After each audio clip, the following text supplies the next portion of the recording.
Many of you may have seen a previous video of mine where we pranked my dad and got him an Xbox One. This was in retaliation to a prank that he pulled on me for my 16th birthday. That video can be found up here in the cards. Well, a lot of you very nicely suggested in the comment section of that video that we should have built him a custom gaming PC.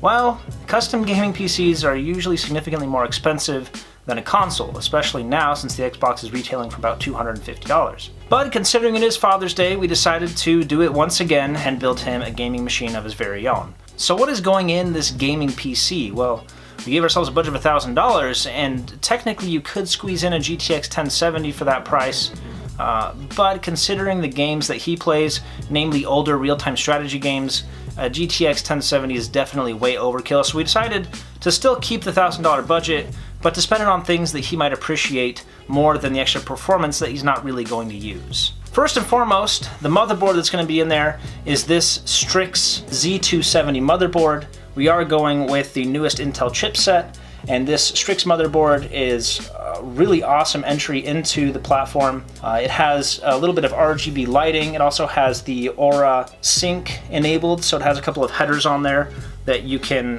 plug RGB lighting into, and it'll sync up with your case. It also supports USB 3.1, traditional port, and also a USB Type-C port. Everything that he's going to need to get started. Not to mention it's got this really nice light gray, almost carbon looking look to it, so it's going to go really fantastic inside the case.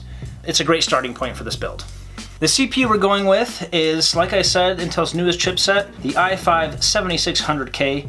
This is obviously an i5, however it is unlocked. We decided to go with this over something like an i7, considering the more than $100 price difference between these two at the time. Now, if he was doing other things like video editing or some sort of content management, that'd be one thing, but he's not. He's just going to be playing games, and that $100 was better spent elsewhere. This processor is going to be more than enough for what he needs. To keep that bad boy cool when it's overclocked, we decided to go with this Be Quiet Dark Rock 3. It's a decently quiet tower style cooler. Will do a great job of keeping it cool. It would have been really nice to get like a CryoRig R1. Is an absolutely massive cooler, and you need a pretty large interior space to fit it. So this one's great. This is going to be fantastic for what we need it to do. He's going to be very happy with this, and it looks great. It's going to go really well with the theme that we're going for, kind of this dark gray theme. RAM for this machine is the G.Skill Trident Z RGB edition RAM. This is rated at 3000 megahertz. It's 2 sticks of 8 gigs, totaling 16. Now this motherboard does have 4 DIMM slots, so he can potentially upgrade to 32 gigs in the future if he wants. However, there aren't currently any games out that would really leverage more than 16 anyway, and again, that's really all he's going to be using this computer for. That, and it's going to make for some really nice desk candy. But yeah, this is terrific RAM. It released really early this year. The RGB effects on it are really fantastic from what I've seen. I'm really excited to install this. And again, it is Aura Sync enabled. It is compatible with this motherboard so that you can sync up the lighting on the motherboard with lighting on the RAM, as well as any other lighting. It's really going to look great. As I said at the beginning of the video, we did not get him a GTX 1070. That would have been way overkill for the games that he plays.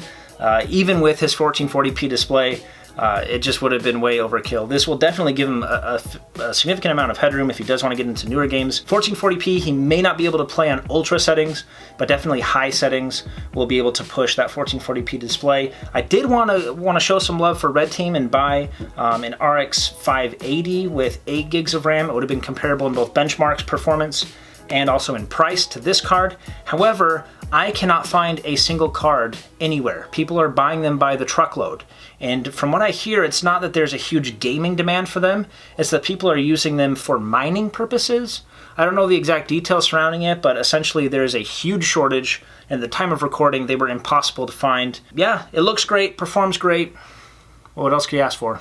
So, we are slowly running out of money for this build. So we did have to skimp a little bit on storage. Originally, we were thinking we would have to get him just a traditional hard drive, and he would then have to upgrade it to an SSD in the future. However, we were able to squeeze just a little bit more out of this build, but we did get him this 240 gigabyte SSD. That's not a whole lot of space. You could fit your operating system, Windows applications like Microsoft Office, and then maybe 1 or 2 games. So he's going to have to upgrade and get another one of these SSDs or maybe a larger hard drive in the near future, but this will definitely at least get him up and running.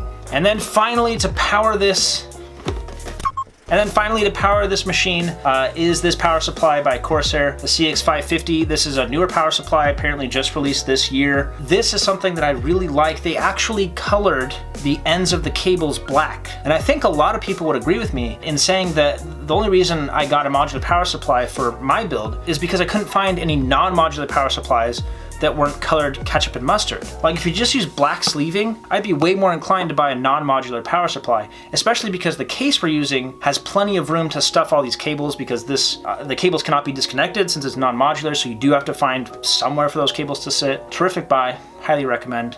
And the case we're using for this build is the Phanteks Eclipse P400 Tempered Glass Edition.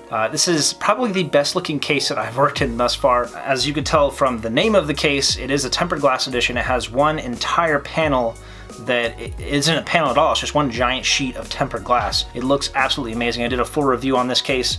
You can find that up in the cards up there.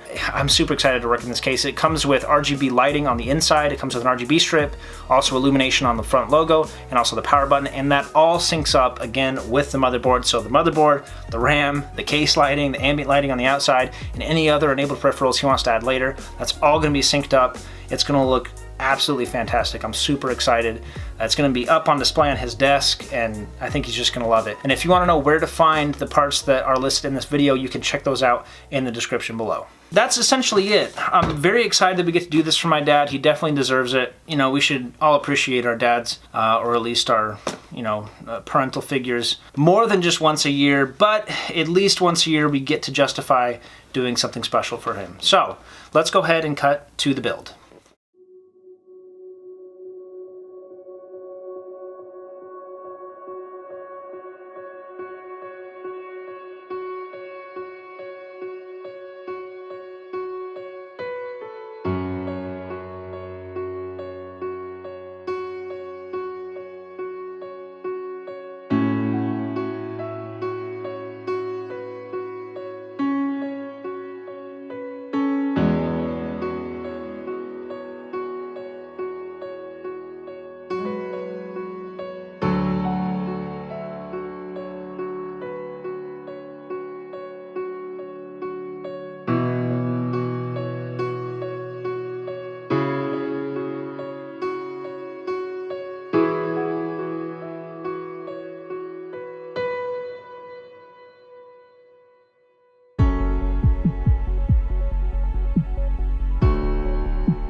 So the build went actually pretty well. It was relatively simple. Apart from a few amateur mistakes that I made along the way, it really wasn't too bad at all. It's a fantastic case to work in, and as you can see, the lighting in it is phenomenal. There's still some quirks I have to work out in the Aura software is notorious for being really buggy, so I'm having a bit of an issue syncing all the lights together. They don't seem to want to cooperate, but when we get that worked out, I'll probably post some sort of update. But for now, it still looks fantastic.